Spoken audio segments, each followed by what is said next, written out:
Bienvenue sur mon podcast Live from the Heart. Je m'appelle Anne-Claire Méret. Ça m'a pris des années de guérison, de thérapie et de coaching, mais j'ai finalement retrouvé le chemin de mon cœur, qui m'a mis sur la voie de la prospérité dans tous les domaines de ma vie. Aujourd'hui, je coach, j'enseigne, je crée des programmes, j'écris des livres, entre autres choses, et j'adore ça. Le monde se transforme à mesure que nous guérissons et que nous créons. Je sais que nous pouvons prospérer au niveau individuel aussi bien qu'au niveau collectif, si on retrouve le chemin du cœur. Nous sommes les initiateurs et initiatrices du nouveau monde. Alors on y va ? Si vous souhaitez créer depuis l'espace du cœur, vous êtes au bon endroit. Bonjour et bienvenue dans un nouvel épisode avec Julie Rojon. Je suis très heureuse d'accueillir aujourd'hui Julie parce que pour moi, elle vibre un enthousiasme et une façon de mordre la vie à pleines dents qui me réjouit et qui me fait du bien au fond de mon cœur. Julie, tu fais de la naturopathie, de l'EFT, du coaching, plein de choses.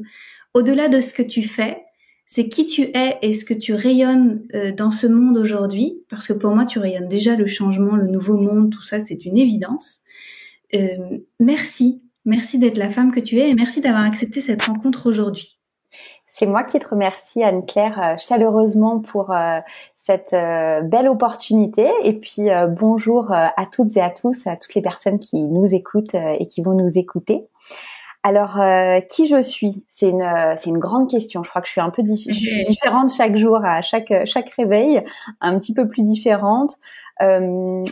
Comment je peux me décrire comme assez aventurière, je crois. J'ai un petit côté curieux, journaliste. Je crois que dans une autre vie, je l'ai sûrement été. J'ai souvent la tête dans les nuages, un côté un peu rêveur, et puis en même temps fonceuse et passionnée. Et comme tu l'as dit, je crois que je croque la vie à pleines dents.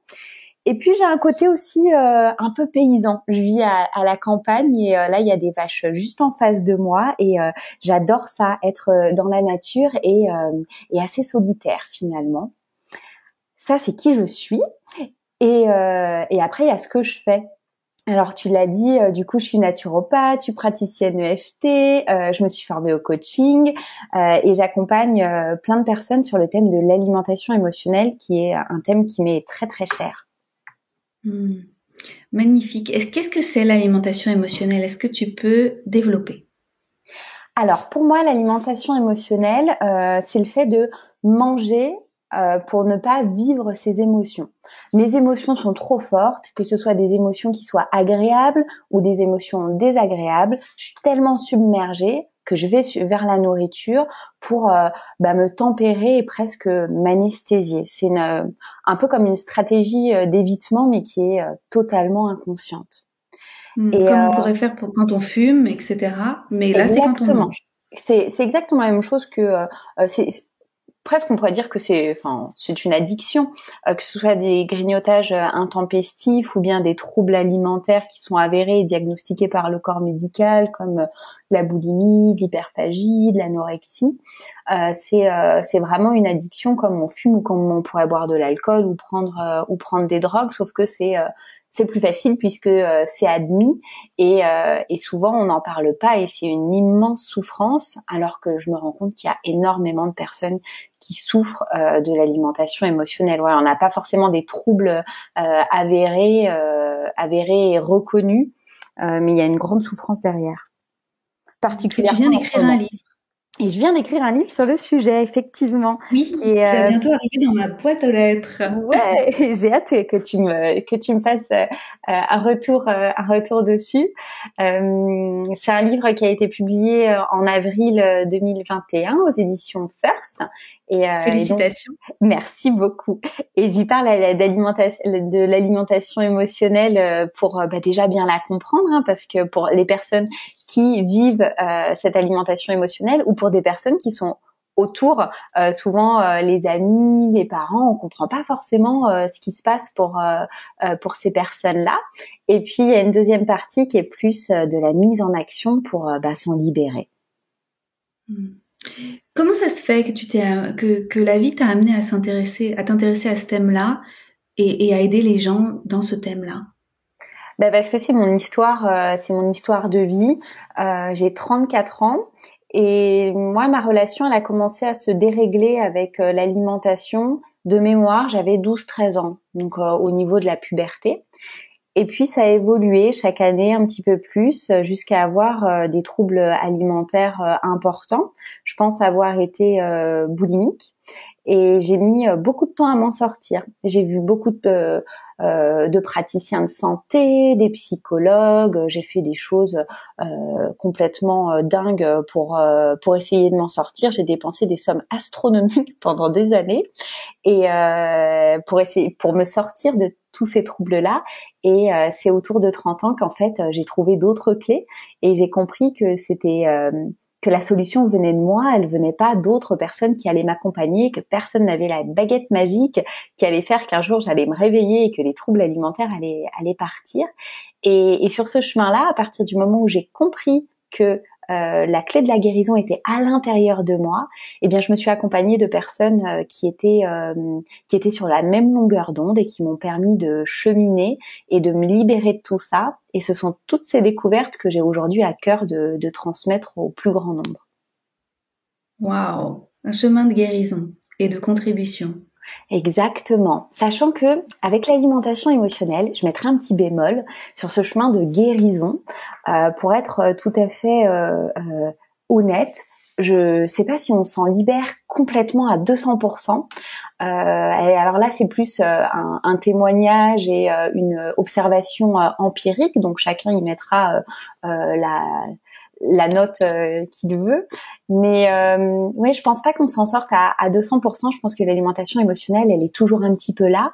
Par exemple, moi, quand je suis très fatiguée, eh ben, je vais avoir tendance à grignoter des choses un petit peu plus sucrées, alors que je sais pertinemment que mon corps, quand je suis fatiguée, il a besoin de repos. Il a besoin de repos digestif. En plus, je suis naturopathe, je le sais bien. Quand on mange, c'est 70%, voire 80% de notre énergie vitale qui est concentrée au niveau de nos organes de digestion. Donc, en fait, si je veux vraiment retrouver de l'énergie, je devrais pas manger. Et pourtant, je vais quand même manger. Et à ce moment-là, là où quelqu'un qui n'a pas souffert d'alimentation émotionnelle, je pense, s'en ficherait complètement, et ben moi, il y a un petit warning quand même qui revient dans ma tête. Mais qu'est-ce que tu es en train de faire? Qu'est-ce qui se passe? Voilà, je crois que ça fait partie du chemin de vie. Et ça me parle. Ouais. Oui, parce que moi, dans mon histoire, c'est les insomnies que j'ai réglées. Et quand on me demande si je suis guérie de mes insomnies, je dis que j'aurai jamais le sommeil de quelqu'un qui dort comme un loir. Il y a un apaisement qui a été gagné, mais je suis pas sûre que je serai un loir un jour dans ma vie. Oui. Du moment qu'on est en paix, c'est tout à fait ok.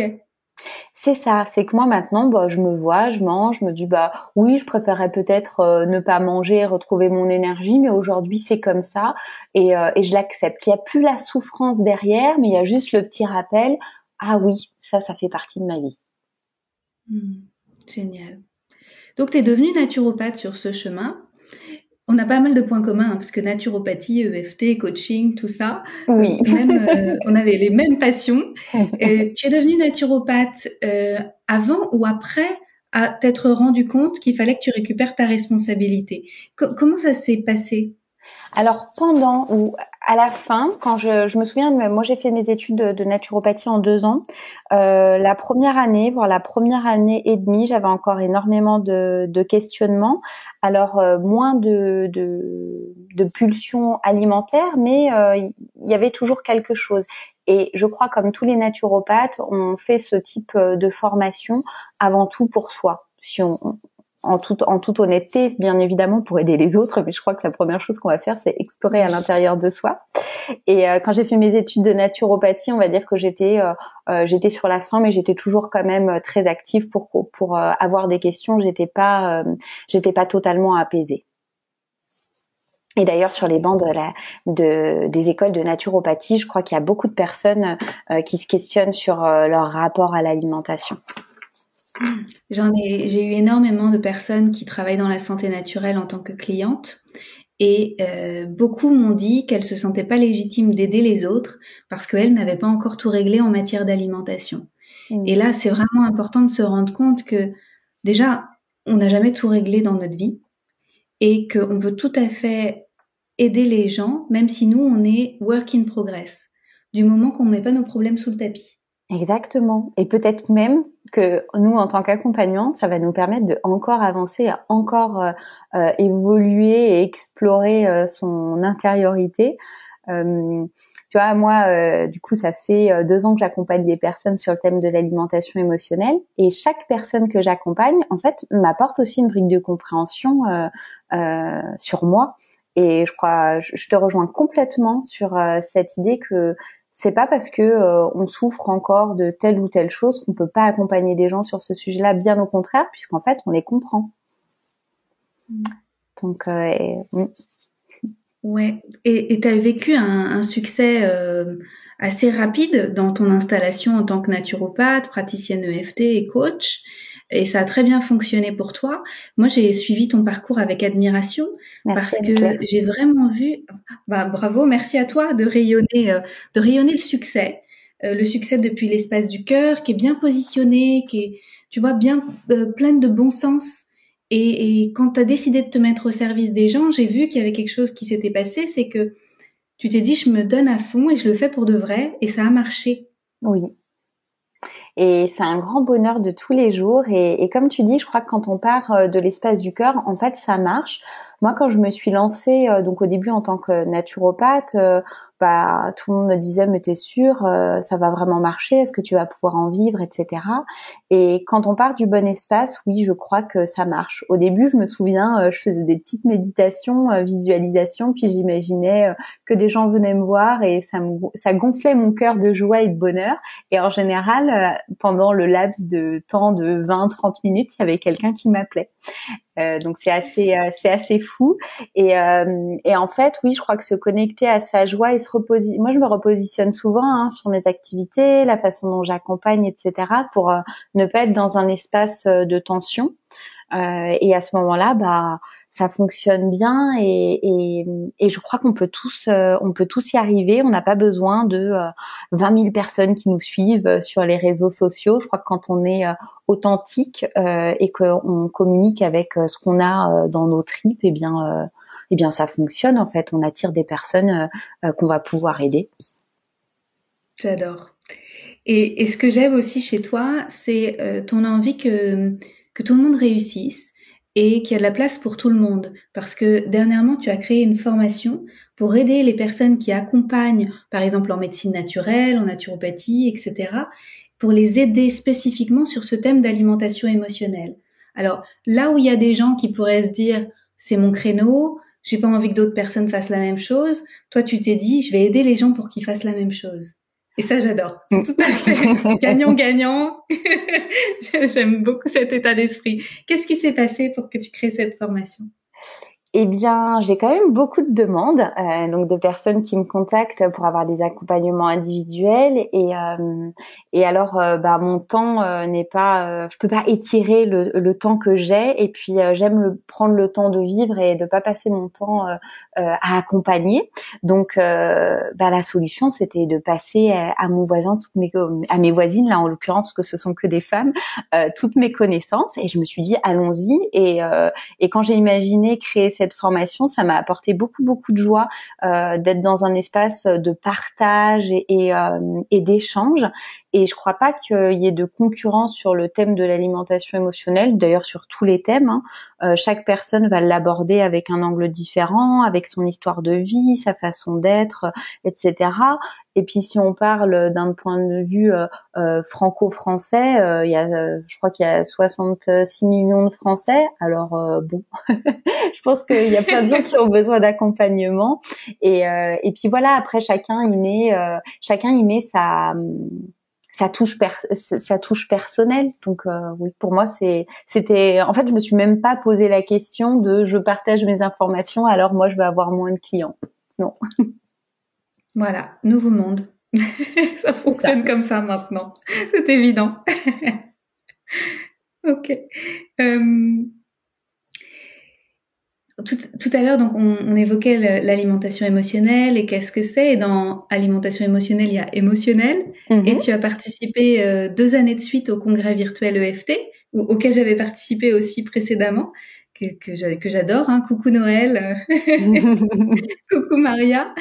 Les émotions, c'est un gros morceau quand même. Comment toi t'as fait pour appréhender ta vie émotionnelle, ta vie intérieure, pour trouver un équilibre dans cet espace-là? Qu'est-ce qui s'est passé? Alors le chemin déjà, il a été long de comprendre ce qu'est une émotion, comment on la vit, parce qu'on a tous une intensité aussi différente hein, au niveau des émotions. On parle de plus en plus souvent, par exemple, de l'hypersensibilité. Donc il y a des gens qui vivent des émotions, on va dire, de façon assez stable. J'aime bien imaginer un peu comme les bruits des bourdons qui sont assez des bourdons ou des abeilles qui sont assez constants. Je suis plus sûre de ce que je dis sur les bourdons. On va dire un bombardier, un truc assez linéaire. Et puis il y a des gens où ça fait bzz, bzz, bzz, bzz. Voilà, c'est un peu plus les montagnes russes. Donc déjà, je crois savoir où on se situe. Moi, j'étais un peu, même clairement dans les montagnes russes. Ce qu'on trouve souvent d'ailleurs dans l'alimentation émotionnelle, hein, c'est des émotions qui sont quand même très fortes et on est submergé. Donc la première brique, c'est de comprendre que moi, je fonctionnais comme ça. Et que c'est ok, en fait, on a tous des modes de fonctionnement différents. L'important, c'est de se connaître, de s'explorer, d'appréhender la façon dont ce mécanisme évolue chez nous.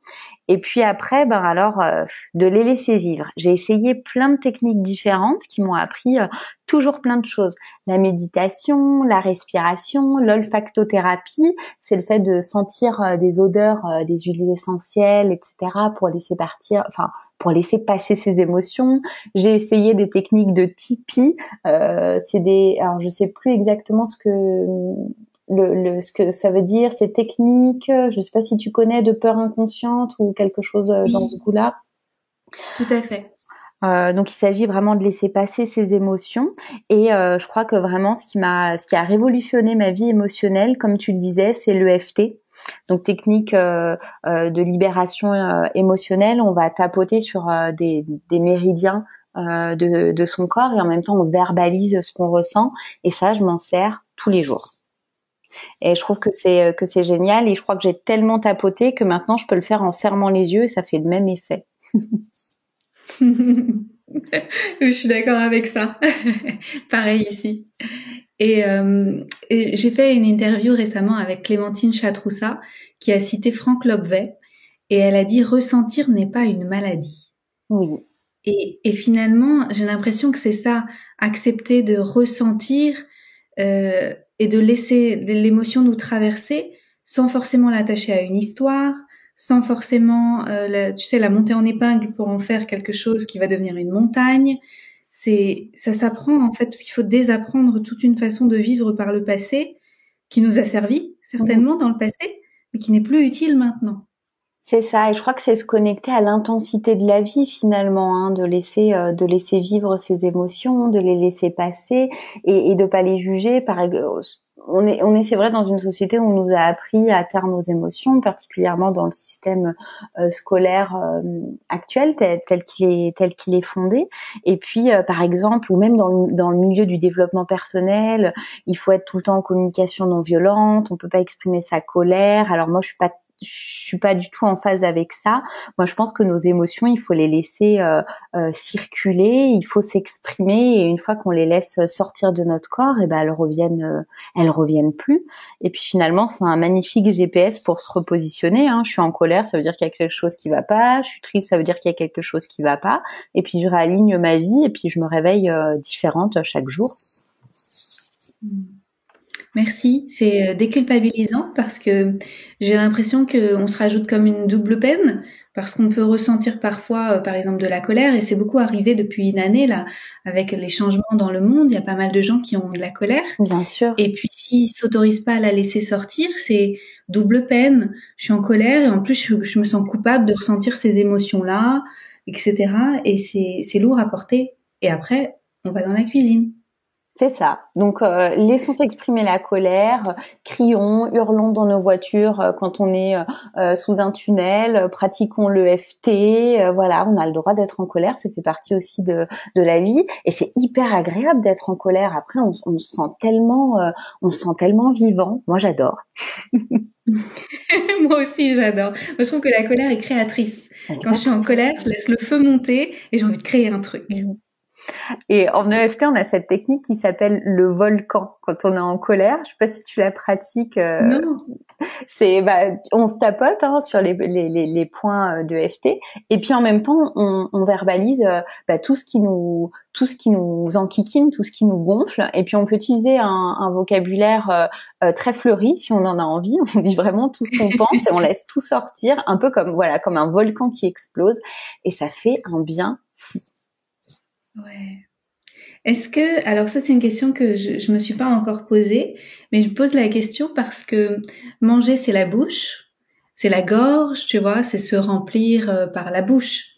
Et parler c'est la bouche. Oui. Est-ce que parmi les personnes qui ont des difficultés avec l'alimentation émotionnelle, notamment il y a le fait d'exprimer sa vérité, tu vois, vraiment être aligné authentiquement avec ce qu'on porte comme voix dans le monde. Il y a de ça aussi? Je pense. Après, ça dépend de chaque personne, mais je pense que quand on mange, on s'étouffe. Si on étouffe nos émotions, ça veut dire qu'on s'étouffe. Et alors, est-ce qu'on étouffe pas forcément le fait de s'exprimer, mais on étouffe le fait de se regarder peut-être en premier, d'avoir conscience de ce qu'on vit, et puis après on peut avoir conscience de ce qu'on vit et étouffer sa voix, étouffer sa vérité, et ne pas vouloir le dire parce que je sais pas, il y a des peurs X ou Y. Mais effectivement, je pense qu'on peut complètement faire cette analogie.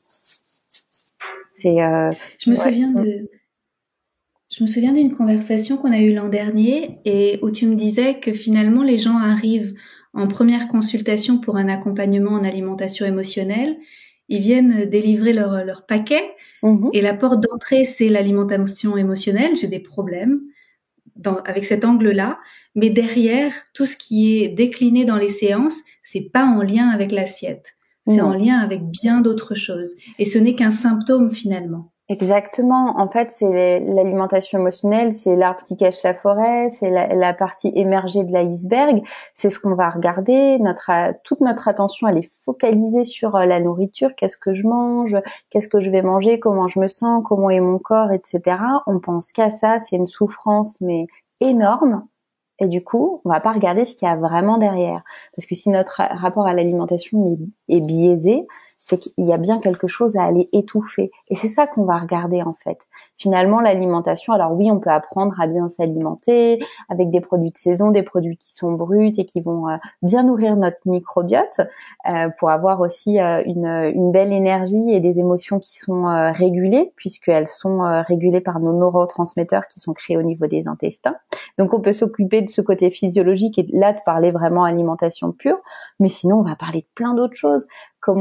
Quelles sont les limites que je me mets dans ma vie? Est-ce que je mets les bonnes limites? Est-ce que je dis oui? Est-ce que je dis non? Est-ce que j'ai une profession qui me convient? Est-ce que je vis dans l'endroit qui me convient vraiment? Quelles sont mes activités? Enfin, finalement, on va parler de toute autre chose. Et c'est en réglant toutes ces autres briques, ça peut être aussi notre histoire de vie qu'on va visiter. Eh bien, en fait, c'est l'alimentation qui, par effet ricochet, va complètement changer.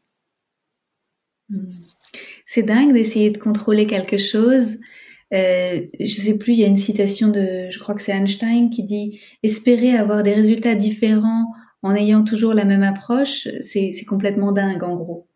Et espérer régler les problèmes alimentaires en contrôlant son alimentation, c'est pas la solution. C'est certainement qu'il faut l'aborder par un autre endroit. » C'est ça. Mais en même temps, c'est ce que la société nous apprend.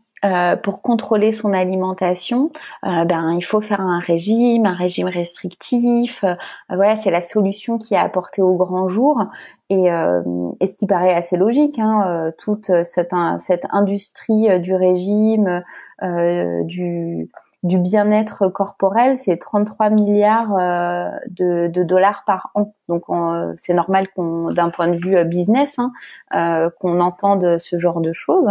Mais en fait, la solution, elle est ailleurs, et ça, je crois qu'il faut le dire de plus en plus pour aussi déculpabiliser. En fait, c'est pas en faisant une énième mesure de contrôle. Tous les lundis, je commence une réforme alimentaire, ce que j'ai fait pendant des années.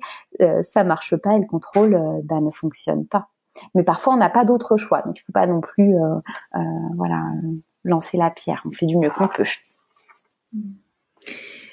Donc, quand on travaille son alimentation émotionnelle, on se reconnecte à l'intérieur à d'autres choses essentielles qu'on n'avait pas vues.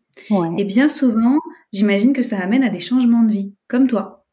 Complètement. Je crois qu'on s'aligne et on va vers ce qui nous inspire complètement. Et oui, souvent il y a des changements. Alors il faut pas avoir peur. C'est pas des changements qui se font du jour au lendemain. C'est pas une obligation. Tout ne va pas s'effondrer ou on va pas faire un virage ou un tour sur soi-même. Mais il y a plein de petits changements effectivement. Qui s'opère, et il y a quelque chose que j'ai remarqué qui est assez drôle, c'est que j'ai l'impression qu'on revient aussi à nos envies d'enfant, les ressentis qu'on avait enfant. Moi, par exemple, quand j'avais une dizaine d'années, mon rêve, c'était de vivre à la campagne et d'être fermière. Et finalement, c'est ce que je retrouve aujourd'hui. Je crois que quand on est enfant, en fait, on sait ce qui est bon pour soi. Et puis après, il y a la vie en société, il y a l'éducation qu'on reçoit, et nos choix, ils sont forcément orientés par tout ce qu'on a entendu en tant que jeune adulte, en tant qu'adulte. Et en fait, on revient à ces envies d'enfant qui sont profondes et qui sont, pour le coup, authentiques. Ça fait envie, comme changement. Ça peut faire peur au début, j'entends, mais après, si c'est la promesse d'une vie heureuse, c'est chouette. Oui, et je crois que aussi tout est possible. Moi, par exemple, tout le monde me disait non mais aller vivre à la campagne dans un hameau où il y a 4 maisons, et puis en plus avec une profession de naturopathe, etc. C'est peut-être complètement utopique. Et non, en fait, tout est possible. Tu l'as bien senti, quand tu l'as fait quelques années avant ce qui s'est passé. Toi, t'es déjà bien installée à la campagne, bien au chaud, tranquillement, avec tes légumes. Oui. Et loin de la ville et de la folie, en fait, ambiante. Bon, après, j'aime aussi beaucoup la ville, mais en tout cas, moi, cet équilibre-là, il me va parfaitement. Après, chacun son havre de paix. Comment tu trouves que la vie, elle t'aide quand tu suis ton cœur? Il y a toujours plein d'opportunités qui viennent, en fait. Je sais pas comment te dire. En fait, c'est une fluidité, et je crois que c'est d'ailleurs la définition de la vie. C'est que quand on suit ses envies et qu'il n'y a pas de tension interne, et en fait, c'est comme si d'un seul coup les portes s'ouvraient et que tout est simple, et que cette expression il faut souffrir pour être belle, il faut travailler dur pour réussir, tout ça n'a plus sa place, en fait. Ça peut être simple, ça peut être fluide, ça peut être facile, et la vie répond toujours à chaque décision, à partir du moment où elle est prise avec l'espace du cœur et qu'il n'y a pas de crispation. Oui, comme ça peut passer, la vie peut passer, il y a pas de rigidité et ça circule. C'est ça, et on peut se repositionner tout le temps. Et dès qu'on se repositionne, il y a de nouvelles choses qui arrivent. Je crois. Je sais pas si tu fais la même expérience que moi. Tout à fait. Je pense que l'un des grands enseignements qu'on a dû vivre en travaillant sur nous, c'était arrêter d'attendre que la vie change pour pouvoir se mettre en mouvement. Il fallait que nous, on décide d'un changement et qu'on initie le mouvement pour que la vie puisse suivre et que ça crée le flow. C'est ça.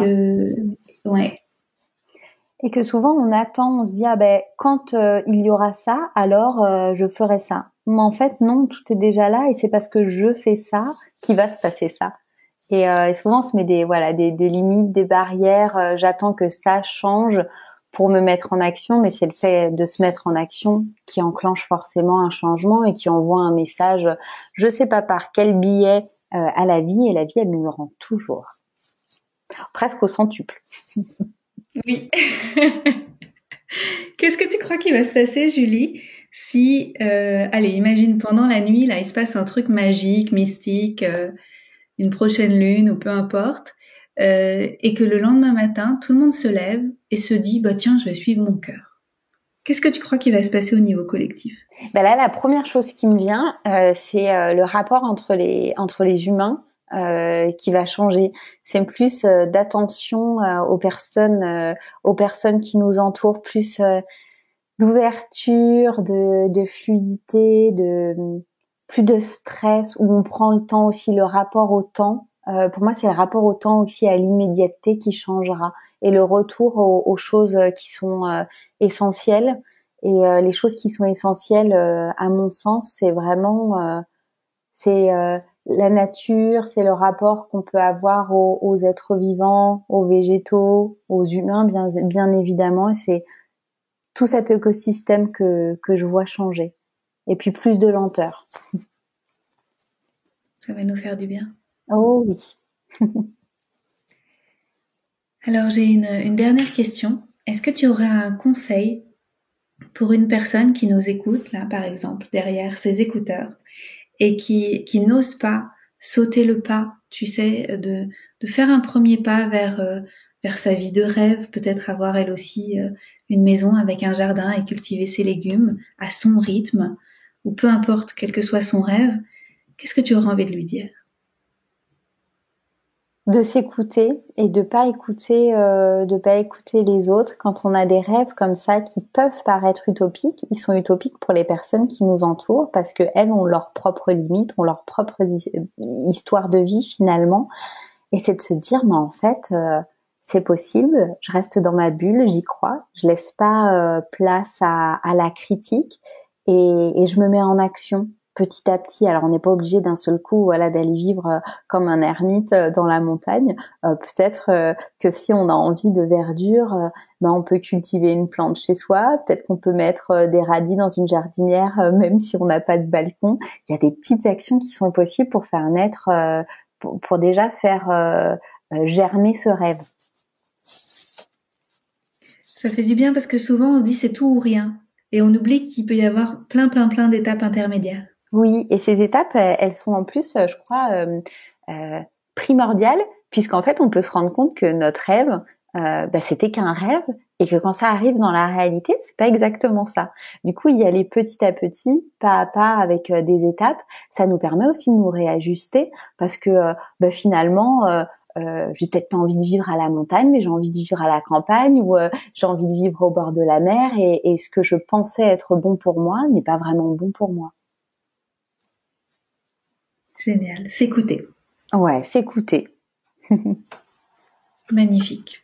Merci Julie, merci pour tout. C'était un grand plaisir, Anne-Claire. Merci encore pour cette jolie discussion et pour ton invitation.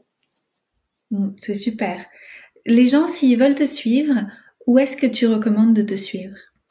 Alors, c'est possible sur les réseaux sociaux. J'ai un compte Facebook que vous trouverez avec mon nom, et un compte Instagram qui est un peu plus vivant. Je suis néanmoins pas une grande fan des réseaux sociaux.